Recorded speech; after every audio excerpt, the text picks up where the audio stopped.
okwu Chineke nyere ya arụ Chukwu na-ebinyere mmadụ ọgwụ fere bụ ezi Chukwu na-ebinyere mmadụ Chukwu na-ebi n'ime obi ya I am Emmanuel My Excellency Mama no ya kamuburu Nilamoro ya kona muke Onamuke na beture tibia Omwe Afupara mesine ya meri Wewe rakwa uche yuku Wedawe ya debane na no yendi Yamira kamewe defu Kere yose everybody say Akamewe roki mwere yuno Akamewe roki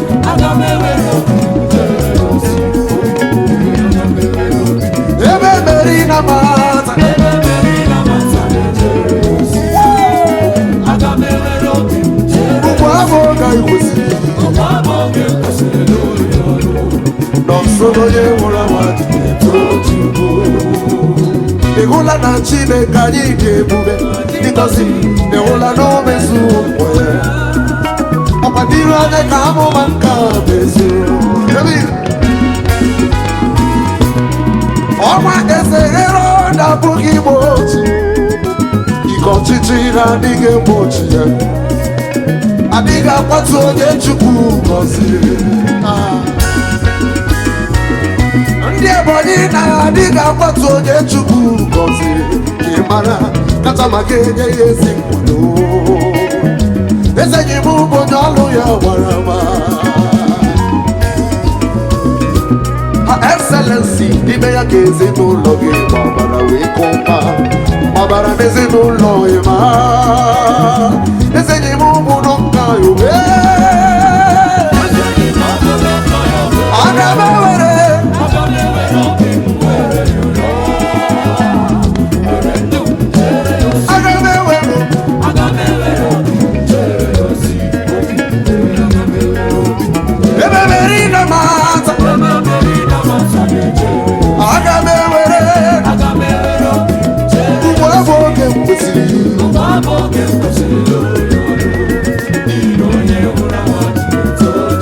Hallelujah, Jesus is mine.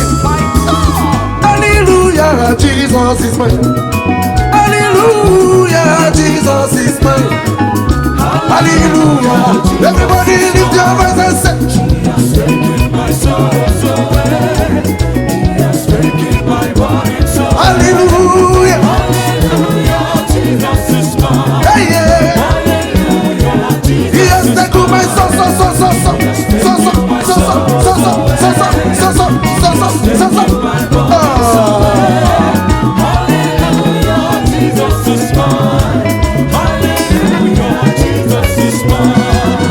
Thank you, Your Excellency.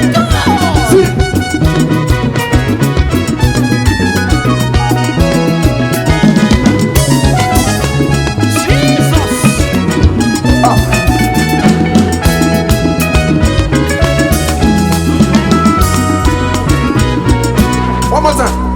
Nothing in my hand I bring. Simply to the cross. Naked come to the front. Helpless look to the front. Broken faces. Because anywhere they go, I can tell it you over. Anywhere they go, I can tell it you over. Are you happy? Because anywhere they go, I can tell it you over. When I go see Roma, there where they go, I can tell it you over. See him, hey,